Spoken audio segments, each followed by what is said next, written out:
I'm Angela Mitchell, and I have recorded a 60-minute webinar with IGD on how to have feedback conversations which are clear and kind.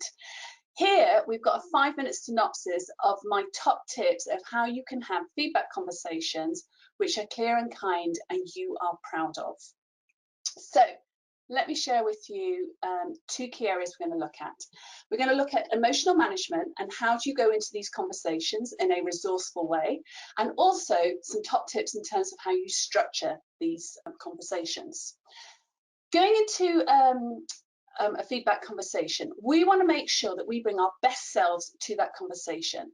And I think this mood elevator here from Larry Sen explains very clearly how we go up and down the emotional elevator on a daily basis.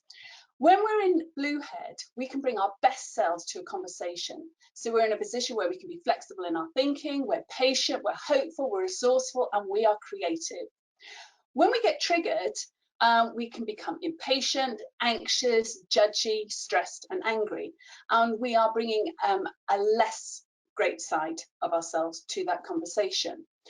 And the best feedback conversations are where we can have a Bluehead to Bluehead conversation and have a high quality discussion rather than a redhead to redhead conversation, which tends to be a low quality conversation. And the best feedback conversations are the start of a problem solving conversation. And what we're really looking to have is a problem solving conversation where we can find the resolution to an issue rather than a conversation which is full of blame and judgment because somebody is not performing in the way that we wish. So a couple of tips to help us stay in Bluehead if we feel ourselves having been triggered and gone into redhead. The first is insert a gap. Is there an opportunity for you to step away from the situation, give yourself a little bit of a breather, reduce the temperature, and then come back in a more resourceful way so that you can use all of your cognitive abilities, both the logical part of your brain, but also the emotional part of your brain. Secondly, assume positive intent. 99% of human behavior we do for a positive reason. When we get agitated, when we're frustrated with somebody, we often assume negative intent and assume that somebody is doing something to deliberately upset us. If we can assume positive intent, if we can assume that somebody is doing the best possible thing that they can for themselves in that moment, we are much more likely to be tolerant, to stay resourceful, and to have a quality conversation. So a couple of points there on emotional management. Now, let's look at how you can structure those conversations so that you have a conversation that you are proud of. Let me share the scenario with you first of all. I want you to imagine Pralita and Steve, they've been in a team meeting together. Pralita has presented a report that both she and Steve have worked on together. Steve has made a big contribution to this report and feels annoyed because Pralita has not mentioned his contribution at all. Steve finishes the meeting feeling grieved at the lack of recognition. So in any communication scenario, there are 3 realities. We've got Pralita's intent, which are her needs and her motives. We've got Pralita's behavior, which is the observable behaviors that both parties can see. So that'll be her tone, her gesture, and her facial expressions. And then finally, we've got the impact on Steve. So what was the emotional response that Steve had in that communication?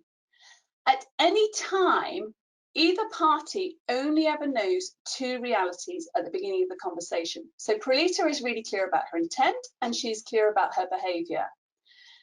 Her intent was that she wanted to take a team perspective on this little presentation.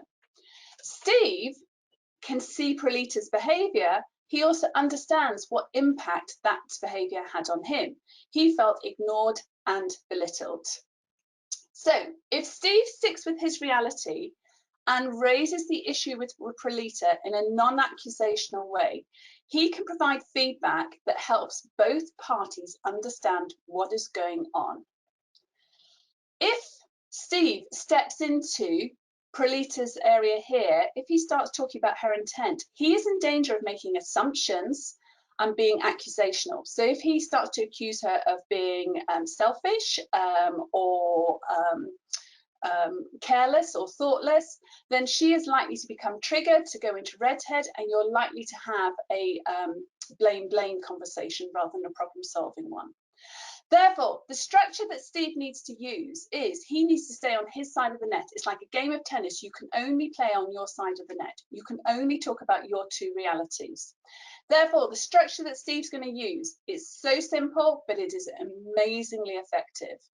When you, I feel. So Steve's going to say, Pralita, can I have a chat with you about this morning's meeting? So he's going to invite her into the conversation.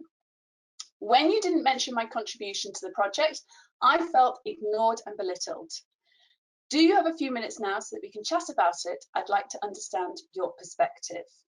So, very simply and very straightforwardly, Steve has explained objectively what his issue is. He's spoken only about his realities and has provided a message that Pralita can then respond to, and they can have a problem-solving conversation to work their way around this. A couple of other examples of how you might provide feedback is just sitting here. When you talked over me in the meeting this morning, I felt undermined. Can we have a chat about it? When you were late with the data this morning, I felt rushed and pressured to get the report ready for client. Can we talk about how to manage timelines going forward? When you cancel my one-to-one meetings, I feel let down and unimportant. Can we look at how we schedule them so the timing works for both of us?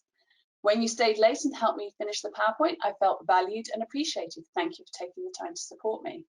And then finally, when you asked me to follow up in the meeting, it helped diffuse the tension in the room. That was a great way to handle the financial director's concerns. So you can see that simple structure, when you, I feel, allows us to have blue head to blue head, high quality, resourceful conversations so that people receive feedback that will help them perform at a higher level. And my last message, I guess, is making sure that we provide feedback that is clear. When we're clear, we are kind. When we are unclear, we are unkind. If you're interested in learning more about feedback, then why not check out the 60-minute webinar, which expands all of these points in more detail. The webinar can be found on the IGD website, and more details can be found just below. Good luck with it.